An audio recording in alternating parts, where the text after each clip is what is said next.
Let's attempt a numerical problem now, where a projectile is launched from a tower of height 100 meters. The initial speed of the projectile is given to us as 70 meters per second, and the angle of launch, theta, is 30 degrees.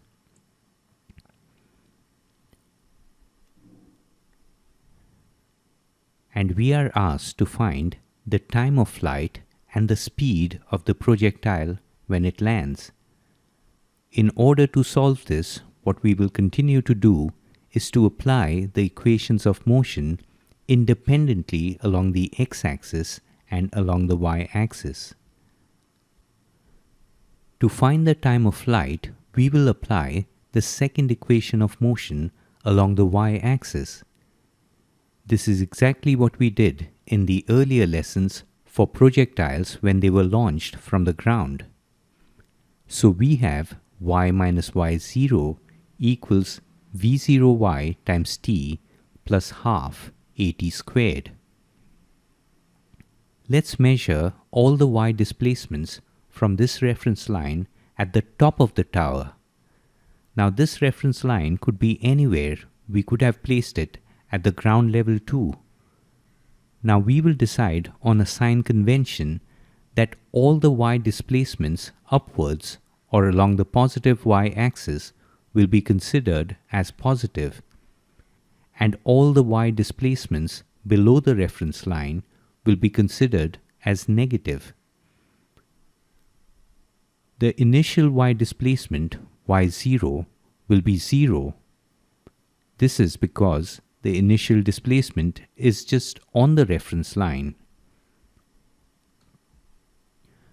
The final displacement is minus 100 since the final displacement is below the reference line, and we are given that the height of the tower is 100 meters above the ground. The initial velocity along the y-axis, or the y component of velocity, is v0 sine of theta, or 70 sine of 30. And the acceleration is the acceleration due to gravity, which acts downwards, so it is minus g or minus 10. And we obtain a quadratic in t.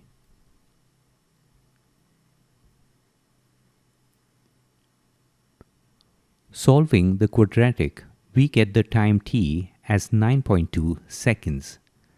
This is the time of flight of a projectile all the way from the launch point A to the landing point C. Now, had the projectile been launched from the ground, then we would have used the formula for the time of flight, which, if you remember, is 2v0 sine theta over g. But when launched from the tower, that formula would have given us just the time from A to this point, which is at the same height as A. So you can see that all we did was to apply the second equation of motion along the y-axis, and it wasn't too difficult. Now we have also been asked to find the velocity at the time when the projectile strikes the ground, as it lands. Now the net velocity has two components, one along the x-axis and the other along the y-axis. Let's find them independently. Let's find the horizontal component of velocity first, which is v0 cos theta, and this doesn't change throughout the flight, so when it is launched, the speed is 70 cos 30. All the way through, the x component remains 70 cos of 30, and when it lands, it is also 70 cos of 30. as there is no acceleration in the x direction. So when it lands, the final velocity component along the x direction is 60.62 meters per second. Now let's find the y component of velocity when it lands. Now we fix our attention to the y-axis. The final y component of velocity will be the initial y component of velocity plus the acceleration times the time as per the first equation of motion. The initial y component of velocity is v0 sine theta, or v0 sine of 30 in this case. The acceleration is minus g since it is in the downward direction opposite to the positive upward direction. The time of flight is 9.2 seconds as we had computed earlier. And with that, we obtain the final y component of velocity as minus 57 meters per second. And the minus sign here suggests that the y component of velocity is in the downward direction when it lands. Now that we have both the x and the y components of velocity, we should be able to find the net velocity.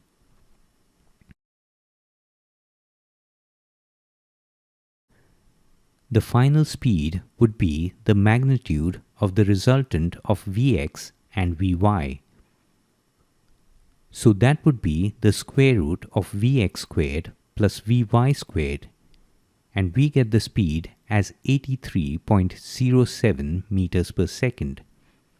So you can see that since we launched it from a tower which was higher than the ground, the speed at C, which is 83.07, is greater than the launch speed, which was 70 meters per second at A. Also, if we needed to find the angle theta at which the projectile lands, it would be the tan inverse of Vy over Vx.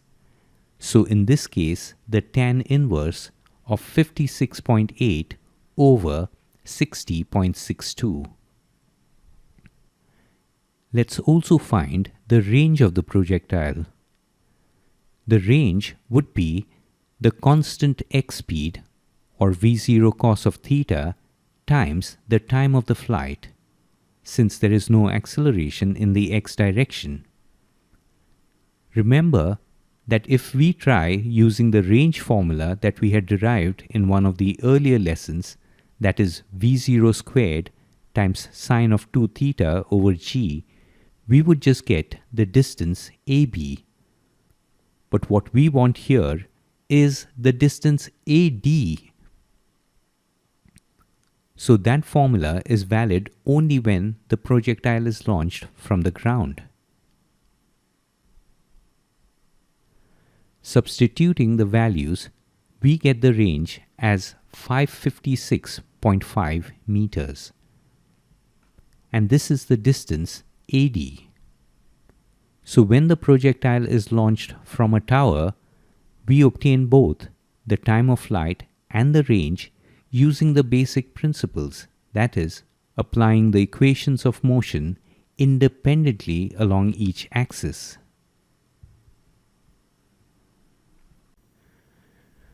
To compute the time of flight of a projectile launched from a tower, we apply the second equation of motion along the y-axis.